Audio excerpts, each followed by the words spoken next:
Donc je m'ennuyais ferme après le départ de Jean Dréjac et son équipe. Et j'ai eu l'idée géniale en me disant, je m'étais amusé avec une trompette, j'avais trouvé ça intéressant, j'avais un peu travaillé, c'était rigolo. Je m'étais dit, ben voilà, une porte de sortie formidable. Je vais tâcher de rentrer au conservatoire, et puis je vais travailler ma trompette, ça me fera un instrument de plus, ça sera très bien. Je me renseigne, on me donne tous les renseignements que je voulais, c'était très simple.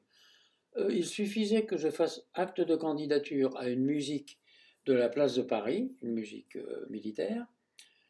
Je signais un engagement de 2 ans et de là, je pouvais tous les jours aller suivre les cours du conservatoire de Paris. C'était formidable, c'était très simple. Comme un imbécile, j'ai signé. J'allais le payer très très cher. Parce que je me suis retrouvé à la musique du train à Paris. On ne m'attendait pas du tout. On était deux comme ça à nous être fait piéger pour les mêmes raisons. Le chef de musique ne voulait pas entendre parler de moi. Il me détestait. Qu'est-ce que je venais faire là? Et effectivement, quand j'ai vu le niveau des gens qui étaient là, c'était tous des prix de conservatoire, des grands artistes.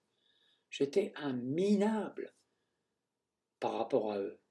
Ils ne me l'ont pas fait sentir, jamais. Ils étaient gentils avec moi.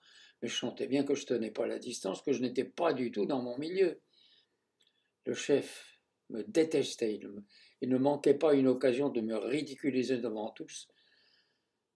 Et il y avait un sergent-chef aussi qui était une vraie saloperie, qui s'arrangeait pour me faire tout un tas de crasses. Je sentais la rage monter en moi, et à cette époque-là, j'étais costaud, et peut-être un petit peu porté sur le coup de poing.